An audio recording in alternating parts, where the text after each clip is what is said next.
ప్రవీణ్ పగడాల మరణం తర్వాత సడన్గా ఒక్కసారిగా అజయ్ బాబు పేరు తెర మీదకి వచ్చింది. అజయ్ బాబు ఎక్కడ చూసినా కూడా పాస్టర్ ప్రవీణ్ పగడాలది అది ముమ్మాటికి హత్య జరిగిందనేది చెప్తూ కొందరి పేర్లు కూడా ప్రస్తావించుకురావడం జరిగింది. ఆయన ఒకసారి అజయ్ బాబు ఇప్పుడు అరెస్ట్ అయిపోయారు.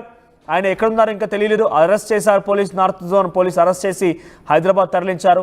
ఆయన చేసిన ఆరోపణలు, ఆయన చేసినటువంటి పూర్తిగా అవాస్తవాలే అని చెప్పి పోలీసులు ఆలోచించి, లేదంటే ఆయన మాట్లాడిన మాటలు కొంత అటు మత విద్వేషాలు రెచ్చగొట్టే విధంగా ఉన్నాయి, పెద్ద ఎత్తున ఆందోళన కలిగించే విధంగా ఉన్నాయి, ప్రజల్లో ఆవేశాలను రెచ్చగొట్టే విధంగా ఉన్నాయని చెప్పి పోలీసు అరెస్ట్ చేసినట్టుగా తెలుస్తోంది. ఒకసారి అజయ్ బాబు పాస్టర్ ప్రవీణ్ పగడాల మరణం పైన ఏం మాట్లాడారు, ఎవరెవరి పేరు ప్రస్తావించారో మీరు చూడండి. ప్రవీణ్ పగడాల గారు ఒక నార్మల్ పర్సన్ కాదు. ఆయన క్రైస్తవ సమాజం మొత్తానికి గొంతులాగా నిలబడినటువంటి వ్యక్తి. ఇప్పుడు ఏమంటున్నారు బయట అంటే 2027లో జమిలీ ఎన్నికలు జరగబోతున్నాయి కాబట్టి క్రైస్తవులకు సంబంధించినటువంటి తలల్ని తీసే కార్యక్రమాన్ని మొదలుపెట్టారు. అందులో భాగంగానే ప్రవీణ్ గారిని అడ్డు తప్పించారు. తర్వాత చాలా తలలు ఎగుస్తాయని బయట అంటున్నారు. డైరెక్ట్గా ఫేస్బుక్లో మెసేజ్ పెడుతున్నారు, నెక్స్ట్ అజయ్ గాడే అని. అందరూ బీజేపీ లీడర్స్ నెక్స్ట్ అజయ్ గాడే అని నా గురించి మెసేజ్లు పెడుతున్నారు. చావుకు నేను భయపడడం అది పెద్ద విషయం కాదు. నాకు సెక్యూరిటీ ఇవ్వమని కూడా పోలీసులను అడిగిన. ప్రవీణ్ పగడాల గారు ఒక నార్మల్ పర్సన్ కాదు. ఆయన క్రైస్తవ సమాజం మొత్తానికి గొంతులాగా నిలబడినటువంటి వ్యక్తి.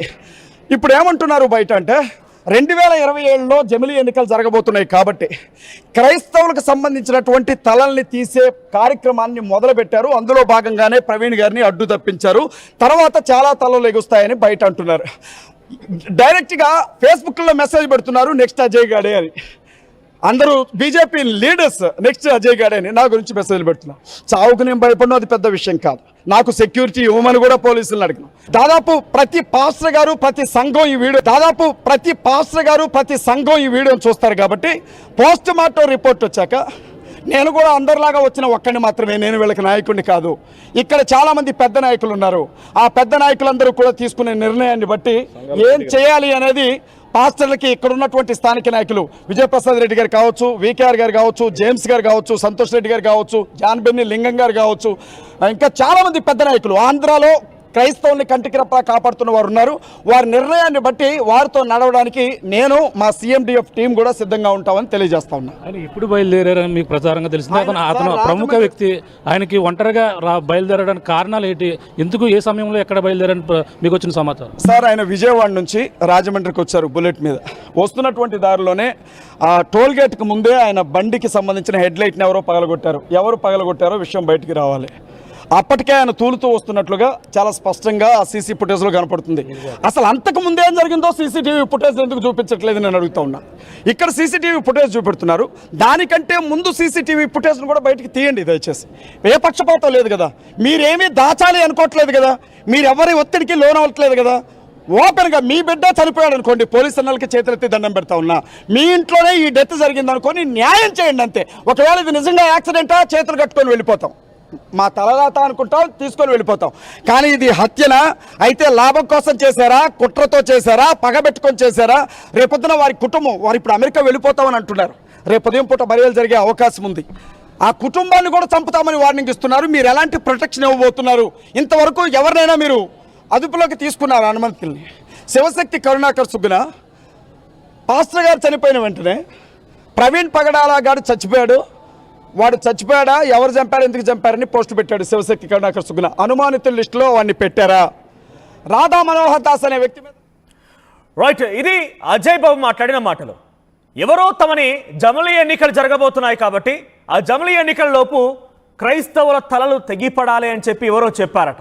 మరి ఎవరో చెప్పారన్న మాటను కూడా నిర్దిష్టంగా వీళ్ళు అన్నారని చెప్పి ఆ బీజేపీ లీడర్లు ఎవరైతే ఆయన పేరు చెప్తున్నాడో, సోకాల్డ్ బీజేపీ లీడర్లు అంటున్నారో, ఆ బీజేపీ లీడర్ల పేర్లు పోలీసులకు ఫిర్యాదు చేయాల్సింది. కానీ ఈ వ్యాఖ్యలన్నీ కూడా డెఫినెట్గా అటు పొలిటిసైజ్ అవకాశం ఉంది, అట్ ది సేమ్ టైం అటు మత విద్వేషాలు రెచ్చగొట్టే అవకాశం కూడా కనబడుతోంది. ఇంకా ఇదే కాదు, కొందరి పేర్లు కూడా చెప్పుకొచ్చాడు.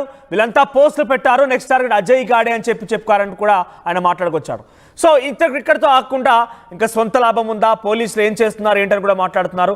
సో ఆయన ఈ వ్యాఖ్యలన్నీ కూడా ఎప్పుడైతే సికింద్రాబాద్లోని ఆ చర్చ్ దగ్గర ప్రవీణ్ మృతదేహాన్ని తీసుకువచ్చి సందర్శనార్థం ఉంచిన నేపథ్యంలో మాట్లాడినటువంటి మాటలు ఇవన్నీ కూడా ఆగ్రహావేశాలు రెచ్చగొట్టే విధంగా ఉన్నాయని చెప్తున్నారు. నా దగ్గర కొన్ని ప్రవీణ్ అజయ్ బాబు తాలూకా ఎఫ్ఐఆర్ కాపీస్ కూడా ఉన్నాయి, మీకు అవి కూడా నేను చూపిస్తాను. దీంట్లో మొదట జోసఫ్ అనేటువంటి వ్యక్తి ఒక క్రిస్టియనే, ఆయన కంప్లైంట్ ఇచ్చారు ఉప్పల్ పోలీస్ స్టేషన్లో, తుకారాం గేట్ పోలీస్ స్టేషన్లో.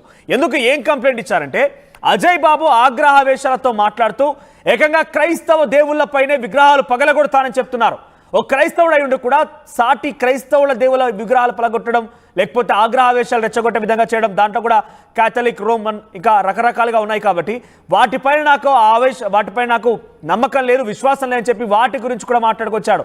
ఇటువంటి వ్యక్తిని ఉపేక్షించకండి అని చెప్పి ఒక క్రైస్తవుడే జోసఫ్ అనే వ్యక్తి కంప్లైంట్ చేశాడు. ఆ తర్వాత రవీందర్ రెడ్డి అనే వ్యక్తి ఏదో ఒక మీడియా ఛానల్లో ఈ అజయ్ బాబు మాట్లాడుతూ ఇష్టానుసారంగా మాట్లాడి చాలా హిందూ దేవుళ్ళను ఉద్దేశించి, హిందూ దేవాలయాలను ఉద్దేశించి కూడా మాట్లాడుకొచ్చాడు. కాబట్టి ఆయన పైన కూడా చర్యలు తీసుకోవాలని కేసు నమోదు చేశాడు. ఈ 2 కేసులు కూడా నమోదయ్యాయి. ప్రస్తుతం ఈ 2 కేసుల్లోనే అజయ్ బాబుని ఇటు పోలీసు అరెస్ట్ చేశారు. ఇంతవరకు ఆయన ఎక్కడుండో కూడా తెలియదు. సో అజయ్ బాబు మాటలు, పెద్ద ఎత్తున ఆరోపణలు కూడా ఇప్పుడు ఆయన ఈ స్థాయికి తీసుకొచ్చాయని మాత్రం చాలా క్లియర్గా పోలీసు చెప్పగానే చెప్తున్నారు. ఒకసారి ప్రవీణ్ పగడాల మరణం తర్వాత ఇంతమంది ఇన్ని రకాలుగా మాట్లాడుతున్నారు, ఇష్టం వచ్చినట్టుగా ఆరోపణలు చేస్తున్నారు, అది హత్య అంటున్నారు, కొందరు పేర్లు ప్రస్తావిస్తున్నారు. కానీ తన కుటుంబీకులు మాత్రం మీరు మాకు పక్కాగా పోలీస్ వ్యవస్థపై నమ్మకం ఉంది, పోలీసులు ఏం చెప్తే మేము అది వింటామంటున్నారు, please maintain peace, don't make it a political issue అంటూ కూడా చాలా క్లియర్గా తన సతీమని మాట్లాడుకొచ్చారు. ఒకసారి ప్రవీణ్ పగడాల భార్య జెసికా పగడాల మాట్లాడిన మాట్లాడితే మీరు కూడా వినండి. Praise the Lord. I am Jessica Pagadala. I am deeply grateful for the unwavering support from my Christian brothers and sisters. My love for my husband Praveen remains ever strong, and my children and I feel his presence profoundly. He was an incredible loving husband and father, and we miss him dearly. I pray that everyone, including those in the media, can understand the pain we are experiencing. During this time, I ask for peace and space for my family to grieve and heal. I urge all the Christians to live in harmony, spreading love, kindness, and peace as we are called to do. Let us forgive as Jesus forgave. Let us love as Jesus loved, and obey the authorities as the Bible teaches us.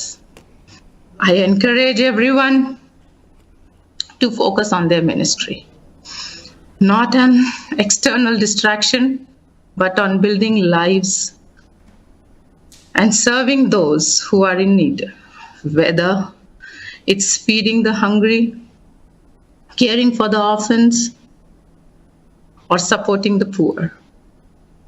Let us focus on spreading love and truth rather than allowing negativity to divide us. Jesus built our lives through his death and resurrection. Let us follow his example, dedicating ourselves to building lives and with love, forgiveness, and faith, not hate. I request your cooperation during this investigation. Government was quick to order complete investigation, and we are gratefully thankful. We believe